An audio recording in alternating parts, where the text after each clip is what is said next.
మనకి వచ్చేసరికి ఏమనుకుంటారంటే ఇంకా ఇండియాలో చాలా చాలా రైల్వేలు నిర్మించాలనుకుంటున్నాం, అవి చేయాలనుకుంటున్నాం కదా, బానిసత్వాన్ని రద్దు చేస్తే ఎట్లా అని చెప్పి ఆ పాయింట్ని ఇక్కడ అమలు కానికుండా చేస్తారు. అది చెప్పిన వ్యక్తి ఎవరంటే లా డెలిన్ బరో. నెక్స్ట్ సివిల్ సర్వీసెస్ దగ్గరికి వచ్చేలేకే ఇంకా సూటు బూటు ఈడే వేసుకోవాలి, మన వాళ్ళు వేసుకోవడానికి లేదు అన్నట్లు కోర్ట్ ఆఫ్ డైరెక్టర్స్ అప్పుడే వాడికి సివిల్ సర్వీసెస్ అవకాశం ఇస్తాయి ఎలా అన్నట్టు వీటిని కూడా రద్దు చేస్తారు. ఈ 2 పాయింట్స్ ఇప్పుడు అమలు కావు. ఈ 2 పాయింట్స్ ఎప్పుడు అమలు అవుతాయంటే లాస్ట్ చట్టంలో మరో 20 ఏళ్ళకి అమలవుతాయి. సో ఈ 2 పాయింట్స్ని రద్దు చేస్తారు. ఈ 2 పాయింట్స్ని రద్దు చేస్తారు. సో ఇంతటితోటి ఓన్లీ ఇంకొక పాయింట్ ఉందండి దీంట్లో.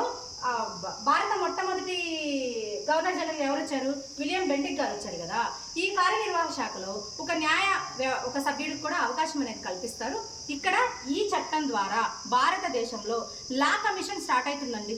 ఈ చట్టం ద్వారా భారతదేశంలో లా కమిషన్ ఈనాటికి కూడా అంటే కేంద్ర కేబినెట్ తీర్మానం ద్వారా ఏర్పాటు చేసుకునే సంస్థ అండి ఇది. ఈనాటికి కూడా లా కమిషన్ చకచక పరుగులు తీస్తూనే ఉంది. కొన్ని కొత్త చట్టాలు భారతదేశానికి చేయడంలో కీలక పాత్ర పోషించడంలో లా కమిషన్ తన వంతు పాత్ర అనేది పోషిస్తుంది. అటువంటి లా కమిషన్ మనకి ఎప్పుడు ఏర్పడిందంటే 1833 చార్టర్ యాక్ట్ ద్వారా ఏర్పడింది. కాబట్టి లా కమిషన్ని మనం మర్చిపోవడానికి లేదు. ఇప్పుడు 23rd law commission Dinesh Maheshwari చైర్మన్గా ఉన్నారు. ఇప్పుడు 23rd లా కమిషన్ జరుగుతుంది. ఈ లా కమిషన్కి మొట్టమొదటి చైర్మన్ ఎవరంటే, అధ్యక్షుడు ఎవరంటే లార్డ్ మెకాలే అండి.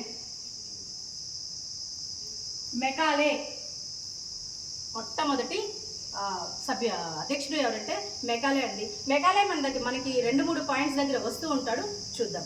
ఓకే, ఇంతటితోటి మన చార్టర్ యాక్ట్లో ఒక అధ్యాయం అనేది ముగిసిపోయింది. ఇంకా లాస్ట్ పాయింట్ ఉంది, అది నెక్స్ట్ క్లాస్లో చూస్తాను.